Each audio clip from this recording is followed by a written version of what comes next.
really is exciting, and I guess that's kind of the word of it. The Jags have so much excitement around what they're doing. Like you listen to the excitement in Trevor's voice the other day, like from that interview that we played yesterday, and people have heard it probably on social media now, and you can just kind of feel it, right? Like there's no doubt that this organization is going in the right direction in his mind. There's no doubt in his mind, the way he talks, that they are going to be good, and they are just scratching the surface. Like that's the way he's talking. And I think this guy is so good at that because he knows what winning looks like, Aaron. Like, he's been there, man. He knows how to win. Now, he might not know how to win the NFL completely and been to that mountaintop, but at every other level he has. He knows what it feels like, knows what it looks like, knows what it's supposed to be. And I think to have that guy, and obviously Doug Peterson the same, we thought Urban would bring an element of that. He brought so much more that wasn't that. But Doug did and has, and Trevor has. Like, Trevor has taken the reins of the organization and said, hey, remember all that scar tissue, Jacksonville? Like what happened 17 to 18 or what used to happen around here usually happens. He's trying to infuse like this confidence in the fan base and everybody else, probably in that own building for people who have been here a long time to say, guys, that's not it. Like don't worry about like 4 and 13 and 5 and whatever and 6 and whatever. It's just a matter of how far we're going to go in the playoffs. That's how it feels like Trevor Lawrence was talking the other night. And when he gets on a microphone this offseason, I feel that's what he's trying to tell everybody. But it is hard to put aside years and years and years of fandom abuse, if that's how you want to call it. But essentially, the PTSD, the scar tissue remains for sure and will for at least a few years. Yeah, until they do it, right? Yeah. Like how long will it take? I don't know. I mean, do you have to win for 3 years to convince everybody you're going to win all the time like the Kansas City Chiefs? I don't know. Is that it? 3 years? And then how much winning, right? Like, is it just going to the playoffs or do you have to win a playoff game or two? Well, I think each year varies, right? Like you set the bar. But what is this, guys? Like a 5-year run for the Chiefs? Yeah. And they've won 2 Super Bowls. They've been to another one. And they were in the AFC Championship both times. Like, that's unrealistic. Mm-hmm. To me, that's an unrealistic run. To go, what? Are we going to put on Trevor and Doug Peterson, the Jags, to say, hey, you guys haven't won in forever, but let's go to – the only way it's satisfying if you go to 5 AFC championships in a row? I mean, that would be nice, but it's unrealistic. Yeah. I think it's more like, Kasey, what's the San Fran run on right now? Like, they went to a Super Bowl. They've been to a couple NFC championship games. Maybe they missed the playoffs one of the years in the 5-year run. Like, I wonder what their last 5-6 years look like since they made it to that Super Bowl and turned it around. Yeah, I mean, they did have a bad year in there. I forget which one it was, but they did struggle at one point. And I think when you talk about just the Jacksonville part of it, and you mentioned Kansas City with the AFC Championship games, I think it was obviously great last year that they went to the playoffs and in Jacksonville and won a game. But to the thing that you said a couple of months ago now is they sped up the clock. So now if they don't make the playoffs this year, it's a disaster, to be honest.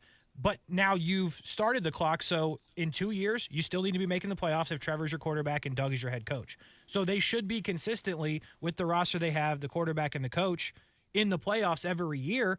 And if they don't for some reason, even though we're talking about the Jags, I know it's a weird thing, playoffs every year in Jags, they have to be. Like, that's what they've done for themselves early. If they didn't go to the playoffs last year, I don't think I'd be saying that. But since they did, you absolutely cannot take the step back after what you did in year one. Yeah, this kind of goes. I was thinking of this actually on the drive over about the Jags and how like they cleared space today again, right? Like $5 million bucks with the Rayshon Jenkins thing, and I was like, well, what are they doing? I'm trying to think like, okay, why now? Like, why didn't they do this a month ago before free agency, or what's their plan? And you know me, I've said this countless times. I think in the back pocket, you are looking at the fall a little bit, like, hey, we can make one more move with a trade. Like, there is a trade deadline. We can make another move or two, but we can specifically make one move that is pretty big. So you think they're looking really far down the line, possibly? Well, maybe. I'm just wondering if that's a little bit of it. Like, hey, clear as much as we can. Yeah. Give us flexibility to do that if the opportunity presents itself. We still have this in our back pocket, along with being able to sign for street free agents and guys that get waived around Labor Day and those kind of things.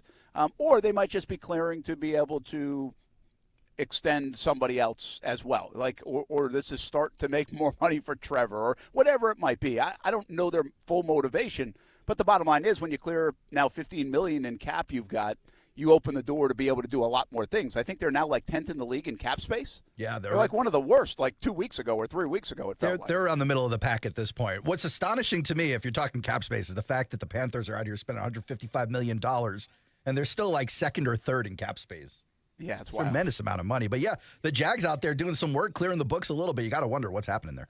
Okay, so my point in the conversation here, what I was thinking about is, why do the Jags have to do much? Like, if I'm Doug Peterson and Trent Baalke and Shad Khan, the front office, and I'm thinking, listen, we're better than all these teams in the AFC South. Like, we got there early, but we're better than them. Like, look at us on paper.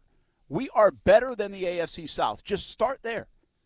We don't have to go do all these crazy things. Like, it's okay what we're doing. Like, it's okay to be pretty neutral in the month of March. I think fans were kind of panicking a little bit, like, why aren't they making more moves? Why aren't they doing this? Why aren't they clearing space? Why aren't they making a bigger addition?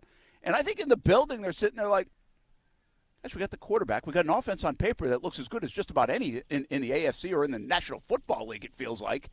And maybe that's a little hyperbole, but you get my point. They're confident in it. We got most of these guys coming back. We're in year 2 of our system.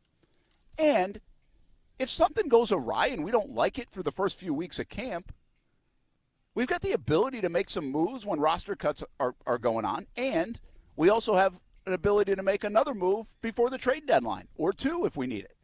I just think I'm not saying stand pat, but I think it's okay to be okay with what you got. Yeah. I will say that looking at offseason moves in this offseason, essentially so far it's just been free agency. Once we get past this month, it'll be the draft as well. They're the 2 big opportunities for teams to upgrade. All of the giant offseason moves or the big headline moves, I shouldn't say all, but pretty much most of them have been in the NFC. You haven't really seen a ton of AFC big headline grabbing moves. You saw Carolina trade up with the Bears, both NFC teams. You saw the Eagles keeping the band together in some form or fashion on the defense, at least in the secondary, or the Niners landing Javon Hargrave and another NFC team. So fine, you saw the Bengals and the Chiefs kind of swapping offensive tackles a little bit, but that's pretty much it. Atlanta's out there doing work in the NFC. I guess the Dolphins added Jalen Ramsey. That was a big move. But the Saints. Did you say that? Yeah, no, but that's another good one. So I'm just sitting here looking at the Jags going, on the one hand, you're right. You don't have to do some kind of gymnastics to keep pace with the Joneses in the AFC because they're not doing much this offseason. But on the other hand, you did exit in the second round of the playoffs. You really kind of should have been exited in the first round of the playoffs.